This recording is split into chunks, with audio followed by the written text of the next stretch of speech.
Untuk kerjasama dengan TV nasional udah beberapa kali ya. Dulu pernah salah satu talent kami yang namanya Dimas itu dapat kerjasama dengan Antv, itu main ada 100 episode lebih.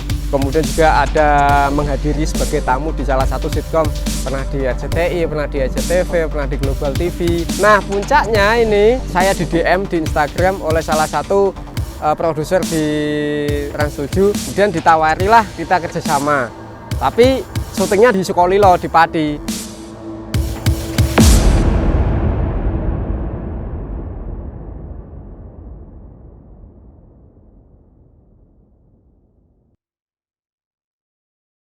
Assalamualaikum warahmatullahi wabarakatuh. Saya Jar Pamuji, umur saat ini 35 tahun dan saya asli Pati. Saat ini domisili tinggal di Kecamatan Sukolilo, kecamatan paling selatan di Kabupaten Pati. Nah, kesibukan saya sehari-hari untuk di akhir pekan biasanya kami dan tim kami gunakan untuk membuat konten di salah satu mengisi channel YouTube saya sendiri, YouTube Jar Pamuji.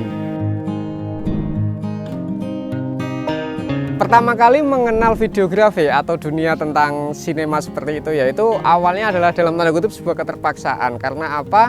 Jadi tahun 2011 lalu itu di sekolah kami, sekolah swasta yang saya ceritakan di awal tadi, itu memiliki program yang namanya life skill atau kegiatan semacam ekstrakurikuler seperti itu. Nah, saya ditunjuk untuk mengampu life skill yang namanya sinematografi itu. Dan saya sendiri itu juga nggak tahu sinematografi itu seperti apa, mengoperasikan kamera itu seperti apa, film itu seperti apa, editing seperti apa, pokoknya benar-benar nol, benar-benar buta. Nah, mau nggak mau akhirnya saya belajar. Saya mau nggak mau belajar, saya bercengkrama dengan Google. Nah, dari itu akhirnya perlahan-lahan mulai mengajar itu, dan mau nggak mau akhirnya belajar untuk tentang videografi itu. Nah, singkat cerita, dulu ada kompetisi dan karena kemauan kami cukup tinggi untuk membuktikan kepada sekolah bahwa kita pun bisa, akhirnya kita ikut lomba film pendek tingkat pelajar, dan alhamdulillah waktu itu juara 2 dari bawah. Dan lama kelamaan ketika kami belajar dari kesalahan, kita perbaiki tahap demi tahap, akhirnya kita mampu untuk berkembang sedikit demi sedikit, bertahap, dan puncaknya kita pernah tahun 2015 kita pernah juara 1 lomba film pendek nasional di Jogja tingkat pelajar. Jadi YouTube pun saya pribadi juga berawal dari ketidaksengajaan ya. Jadi saya itu tinggal di Sukolilo, saya kan aslinya Kayen, kemudian 2013 menikah dengan orang Sukolilo dan tempatnya itu namanya desanya Sumbersoko, 35 km dari pusat kota. Nah, di tempat situ tuh sama sekali tidak ada sinyal, provider apapun tidak bisa. Nah, selama 4 tahun, 2013 hingga 2017, ya HP saya itu semacam kayak benda mati gitu, jadi nggak bisa digunakan untuk komunikasi. Dan akhirnya saya sendiri mencoba untuk memasang wifi di rumah, dan kemudian akhirnya HP itu ada gunanya gitu. Jadi untuk kegiatan sore, ketika sore hari kan nggak punya kegiatan nih, nah akhirnya cobalah bikin channel YouTube. Awalnya saya isi video yang jogetan Temonholik waktu itu namanya, yang pernah viral pada masanya. Kemudian ketika kontennya saya pikir kurang menarik, saya buat vlog anak desa. Nah, vlog anak desa itu tiap sore kan kebetulan banyak anak-anak yang main wifi ke rumah. Nah, akhirnya untuk mengisi HP yang nggak fungsi tadi, kita gunakan untuk bikin video. Terus tiba-tiba ada anak yang bisa dikatakan lucu lah ya, lucu secara face dan secara omongan. Nah, akhirnya video tersebut viral. Yang kalau teman-teman pernah lihat dulu yang namanya Dimas yang menyukai teman sekelasnya SD yang namanya Mbak Ruroh itu, ternyata nggak nyangka viral. Ini untuk mengobati penasaran teman-teman ya, kamu tuh pacarnya Mbak Ruroh nggak sih? Sebelumnya tidak, tapi suatu saat saya akan menjadi pacarnya Mbak Ruroh. Oh, yakin? Yakin. Berapa persen? 1%. Asik ya. 100. Kamu udah pernah nembak Mbak Ruroh? Sudah. Jawabannya apa dia? Diam, senyum, itu doang. Nah akhirnya setelah viral ternyata asik juga nih untuk main di dunia YouTube. Kemudian beralihlah ke film pendek karena emang basic dari awal juga emang suka film pendek. Dan alhamdulillah sampai sekarang ketika video ini dibuat tahun 2022 bulan Maret ya. Nah ini kita masih produksi film pendek bersama teman-teman. Kenapa vlog yang awalnya mainan anak-anak desa, vlog tentang anak-anak desa, saya pindah atau banting setir ke film pendek. Jadi saya sendiri kan juga apa ya, ini soal hati sih ya. Jadi ketika saya ngevlog dengan anak-anak desa itu, ketika saya merekam anak-anak desa itu, untuk mencari penonton itu begitu banyak. Begitu gampang lah, begitu mudah untuk mendapatkan penonton ketika kita buat vlog anak-anak desa itu. Cuma dalam hati kecil tuh kayak apa ya, kayak kurang puas gitu loh. Karena setiap orang kan bisa kalau dia punya handphone, kemudian merekam anak-anak desa atau merekam orang lain, saya rasa semua orang bisa. Nah di situ saya punya semacam kayak tantangan. Jadi cobalah kita buat film yang kayaknya sesuai dengan hati ya, berarti ya kita main hati nih. Nah akhirnya kita buatlah itu genre sebuah film karena saya juga menyadari ketika nanti saya ketergantungan dengan anak-anak itu, ketika anak-anak itu sudah tambah usia 2 tahun 3 tahun maka sudah tidak menarik lagi. Nah jadi itulah untuk saya mengangkat film itu. Kalau untuk anak-anak desa yang saya libatkan ketika yang kita namai mereka adalah Dimas Kuat, itu tidak saya libatkan untuk ke film pendeknya. Tapi untuk talent film pendeknya, saya mengambil dari anak-anak ekskul yang ada di SMA itu. Karena di awalnya kita sudah bisa mengintip kemampuan mereka ya, kemampuan mereka dalam bidang seni peran, itu kan bisa kita lihat. Nah disitulah kita manfaatkan semacam ada nama Iqbal, Nike, dan itu tadi. Untuk Dimas emang dia benar-benar nol untuk talent film. Jadi ya kita ajari dengan apa ya dengan telaten, dengan senang lah gitu lah. Untuk pencapaian di YouTube ya dari film pendek atau dari vlog desa sebelumnya, akhirnya nama tempat kami yang sebelumnya orang banyak yang nggak tahu, walaupun dia orang Pati sendiri, akhirnya banyak orang yang tahu ini. Kemudian juga dapat juga relasi, dapat juga dengan teman-teman itu semakin banyak. Kemudian semakin dikenal dan alhamdulillah ada sesuatu yang menjanjikan di luar AdSense itu ya, karena ya akhirnya ada yang mencoba untuk kerjasama dalam bidang iklan, dalam bidang mengiklankan produk ya dan sebagainya seperti itulah.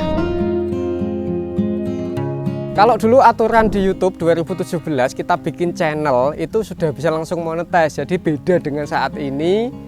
Ketika kita bikin hari ini ya 2022 atau kalau nggak salah mulai tahun 2019 kita bikin harus melewati 1000 subscriber dan 4000 jam tayang.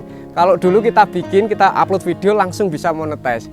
Jadi untuk memonetize ya alhamdulillah karena kita memulai 2017 jadi nggak ada kendala itu. Kalau untuk kendala dalam bikin konten apa sih ya? Kalau untuk film pendek kendalanya untuk bikin film pendek itu paling cuaca ya mas, paling cuaca. Kalau pas kita butuh setting di luar, kemudian kalau cuaca nggak mendukung alias hujan, ya mau nggak mau kita pending. Itu yang pertama. Yang kedua, karena di desa kami itu kan emang mayoritas petani yang menanam jagung. Nah ketika panen, ketika panen itu kan nyelep ini mas ya. Nyelep itu kan kalau selepan itu kan audionya, nah itu kan sangat kencang. Jadi ya mungkin itu kendala, tapi kalau itu bisa disiasati kita pindah tempat. Nah kalau hujan kan nggak bisa mas, kalau scene-nya outdoor gitu. Untuk kerjasama dengan TV nasional udah beberapa kali ya. Dulu pernah salah satu talent kami yang namanya Dimas itu dapat kerjasama dengan Antv, itu main ada 100 episode lebih. Kemudian juga ada menghadiri sebagai tamu di salah satu sitkom, pernah di RCTI, pernah di SCTV, pernah di Global TV. Nah puncaknya ini saya di DM di Instagram oleh salah satu produser di Trans7 ya, Trans7. Kemudian ditawarilah kita kerjasama. Tapi syutingnya di sini, di Sukolilo, di Pati. Karena banyak talent yang anak-anak itu kan sekolah, jadi supaya dua-duanya dapat, talent dapat untuk sekolah, talent-talent yang lain dapat untuk kerja juga, maka syutingnya di Sukolilo itu. Dulu pernah punya program itu di Trans7, tahun 2019 mulai tayang perdana itu bulan November. Dan alhamdulillah ratingnya waktu itu perlahan-lahan mulai naik. Cuman karena pandemi ya, ya akhirnya bulan Mei nggak jadi dilanjut. Jadi bulan November sampai bulan Mei itu tayangnya. November 2019 sampai Mei 2020. Nah, untuk teman-teman yang ingin belajar tentang YouTube atau yang ingin menjadi YouTuber nih, nah ada beberapa yang mungkin bisa saya sharing karena saya udah belajar YouTube dari 2017 ya. Yang pertama nih teman-teman ya, mindset kita untuk kalau teman-teman pengen belajar YouTube atau main YouTube, jangan AdSense ya, jangan uang dulu. Main itu yang pertama, tanamkan di otak kita jangan AdSense. Ya AdSense itu nomor 16 lah ya, nomor 16. Nah itu. Yang kedua, bikin konten yang teman-teman itu kuasai sesuai dengan kemampuan teman-teman. Pokoknya sesuai dengan passion atau kesukaan teman-teman. Teman-teman suka sulap, nah bikin konten tentang sulap. Suka film pendek, bikin konten tentang film pendek. Pokoknya jangan memaksakan, misalkan kita nggak bisa musik, tapi pas channel ini, wah ini musik rame iki, iso terkenal, iso sugih iki. Jangan bikin tentang musik kalau kita nggak punya kemampuan untuk musik. Yang ada nanti malah jadi tekanan batin ketika kita bikin konten. Nah itu. Kemudian yang ketiga, tips untuk teman-teman belajar untuk main YouTube, kita carilah komunitas ya. Kita komunitas yang dunianya tentang belajar tentang YouTube. Sering-seringlah nyari di Google atau nyari di YouTube tentang gimana sih cara mengembangkan channel. Pokoknya jangan menyerah dulu. Pokoknya jangan malas untuk belajar. Kalau saya pribadi ini bisa sedikit cerita, kalau dalam videografi atau dalam dunia sinematografi itu kemampuan saya benar-benar nol, karena dari dulu dari kecil emang tidak sekolahnya bukan sekolah tentang film, bukan sekolah tentang bikin skenario, bukan sekolah tentang memperaskan kamera. Cuma karena saya mau ya, itu ya mau. Jadi akhirnya jadi mampu. Jadi saya sampai saat ini punya keyakinan bahwa ketika kemauan kita tinggi, maka kemampuan pun juga akan mengikuti. Ya, jadi ketika kita punya kemampuan akan mengikuti itu. Yang penting mau saja, yang penting mau mencoba. Yang penting mau mencoba, mau eksekusi. Beda ceritanya, misalkan teman-teman itu sekolahnya adalah sekolah tentang film, sekolahnya tentang sekolah sinematografi. Tapi kalau teman-teman tidak ada kemauan, maka ilmunya teman-teman ya percuma gitu kan.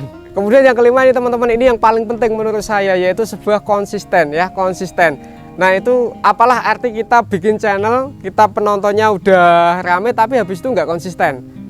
Nah jadi konsisten itu sangat perlu dalam bikin atau mengisi konten YouTube. Kita sebagai konten kreator, konsistensi sangat perlu, karena algoritma YouTube akan menawarkan video kita dalam beranda orang lain ketika kita konsisten dalam mengupload, konsisten dalam bikin kontennya. Nah seperti itu. Nah untuk teman-teman yang udah berpengalaman, yang udah mulai usaha duluan, atau yang punya kemampuan apapun lah itu dalam bidang apapun, yuk jangan bosan-bosannya untuk kita berbagi ilmu, sharing seperti itu.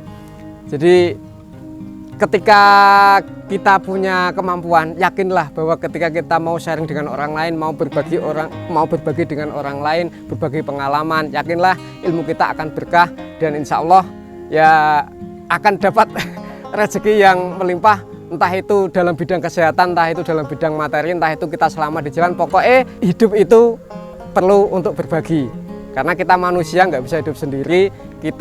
Ketika kita punya sesuatu, ketika kita bagi dengan orang lain, secara matematika manusia akan berkurang, tapi ketika matematikanya agama, matematika Allah, itu kita nanti akan bertambah itu. Nah ini untuk teman-teman ya, pokoknya jangan pernah takut untuk melangkah, jangan pernah takut untuk mencoba, dan jangan pernah takut untuk bermetamorfosis. Ingat, kupu-kupu tidak akan seindah yang kita lihat ketika dia nggak bermetamorfosis. Hanya apa yang kita lihat yaitu sebuah kepompong saja itu.